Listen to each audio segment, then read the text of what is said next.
look like Caitlin Clark is ringing bells yet again, this time making another exclusive list. And this is the second list that she has made this offseason. This time is dealing with Forbes top 25. Caitlin Clark is the most electrifying name in sports, but the blinding spotlight that follows her every move is casting some very dark shadows.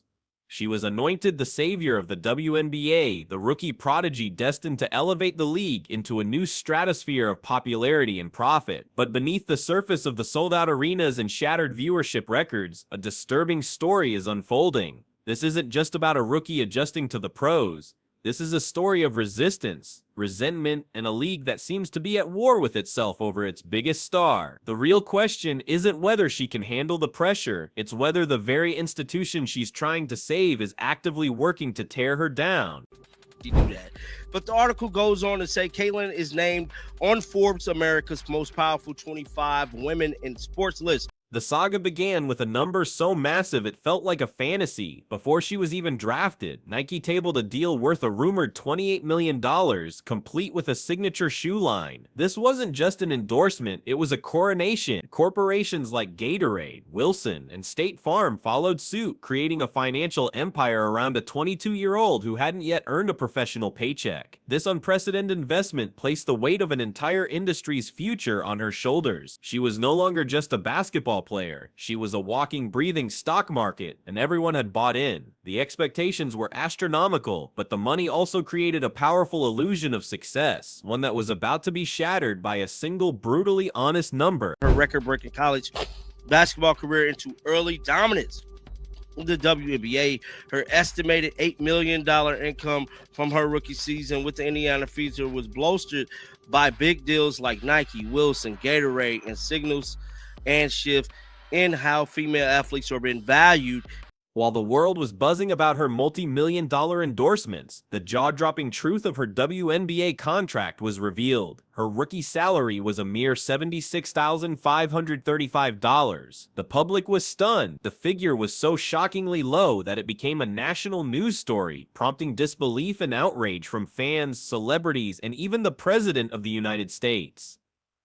How could the most famous female athlete on the planet be earning less than many entry-level corporate employees? The number exposed the harsh economic reality of the WNBA to millions for the first time. It highlighted a system where the league's own pay structure couldn't come close to matching the market value of its biggest star. This glaring disparity between her commercial power and her official salary became the first crack in the fairy tale narrative, and it revealed a league that was profiting immensely from her presence while paying her pennies on the dollar. Season, it's gonna be legendary, bro. It truly is. It's gonna be something like we never seen before. I'm calling it right now. That's how much faith I got in CC, bro. CC's she like. The resistance to Clark soon moved from the balance sheets to the basketball court, and it was far more painful. From her very first game, a clear message was sent. She would not be welcomed easily. She was hounded, bumped, and hit with a level of physicality that seemed reserved just for her. Defenders were given a green light to be aggressive, and referees seemed to turn a blind eye. This wasn't just tough defense, it was a systematic campaign of intimidation. Night after night, she was knocked to the floor by cheap shots and off-ball fouls that went uncalled. Veteran players who had been in the league for years admitted they had never seen a rookie targeted so relentlessly. A target was firmly on her back, and every hard foul was a reminder that her record-breaking popularity had made her public enemy number one in the eyes of some of her peers. But one specific incident would turn this pattern of aggression into a full-blown crisis. The boiling point was reached in a game against the Chicago Sky. In a moment that would be replayed millions of times, Chennedy Carter, without any pretense of playing basketball, delivered a vicious blindsided hit check that sent an unsuspecting Clark crashing to the hardwood. It was a flagrant, non-basketball play, an act of pure aggression that the referees somehow missed in real time. The clip exploded online, sparking a firestorm of debate. Carter's post-game defiance, where she smugly told reporters, "I ain't answering no Caitlin Clark questions," only added fuel to the fire. The league eventually upgraded the foul to a flagrant 1 and fined Carter, but the damage was done. The hip check was no longer just a foul, it was a symbol. It represented the raw, unfiltered resentment that many believed was simmering just beneath the league's surface, and it was about to be weaponized. The on-court aggression unlocked a darker, more insidious narrative, one of jealousy. Suddenly, past comments from league veterans were re-examined in a new, harsher light. Diana Taurasi, one of the league's all-time greats, had warned before the season that reality is coming for Clark, a comment that now sounded less like advice and more like a threat. Reigning MVP A'ja Wilson spoke about how race plays a role in the popularity of certain players, a statement that was immediately interpreted by many as a direct shot at Clark's immense media attention. The narrative began to solidify. The old guard, composed of established veterans, was threatened by this newcomer who was single-handedly eclipsing their star power and earning potential. It was framed as a classic power struggle, a clash between the established queens of the court and the young princess who had arrived to claim the throne.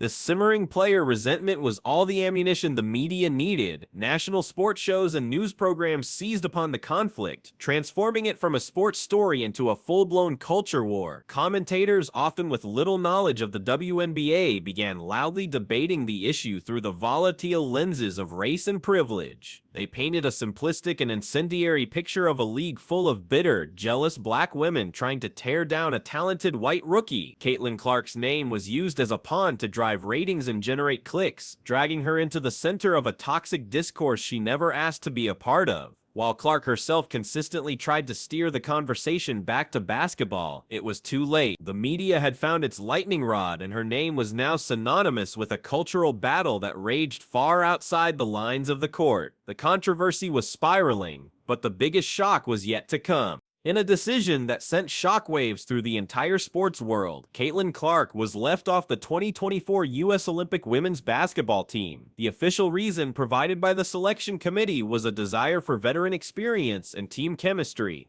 But almost no one believed it. Clark was the most popular basketball player in the country, a ratings machine who could have brought unprecedented attention to the women's team. Insiders began leaking stories of behind-the-scenes politics. Rumors swirled that veteran players were worried her massive celebrity would become a distraction, and that they had pushed to keep her off the roster. To millions of fans, the decision felt like a blatant and petty betrayal. It was seen as the ultimate snub from the basketball establishment, a clear message that no matter how many records she broke or how much money she generated, she was still an outsider who had not been accepted by the game's inner circle. This rejection highlighted a core conflict raging within the WNBA itself, the tension between the Clark effect and the collective. On one hand, the league was desperately cashing in on her stardom. Her games were moved to larger arenas to accommodate massive crowds. TV networks put her on national broadcasts, resulting in the highest ratings in WNBA history.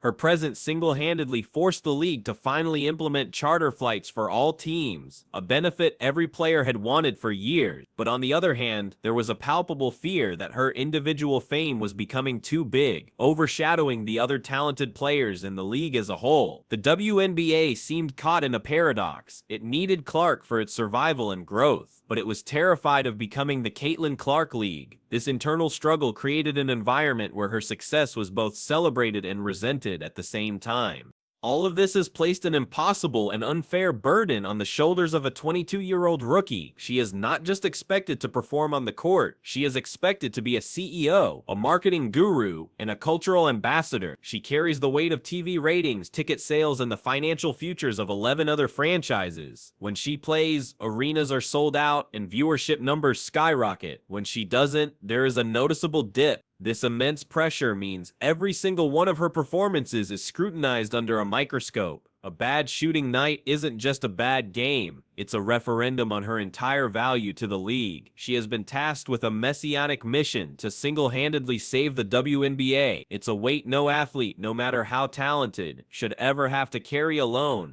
Amid this relentless storm of physical abuse, media chaos, and systemic pressure, Caitlin Clark has responded with the most powerful weapon she has, her unwavering focus. In every interview, she deflects the drama. When asked about hard fouls, she calls it just basketball. When asked about the media narratives, she says she doesn't pay attention to them. She refuses to be a character in the soap opera that has been constructed around her. Instead of engaging with the noise, she puts her head down, goes to work, and lets her performance on the court speak for itself. This quiet, stoic refusal to be drawn into the controversy is its own form of rebellion. It is her silent defiance against a world that is trying to define her as anything other than what she is, a basketball player, determined to win.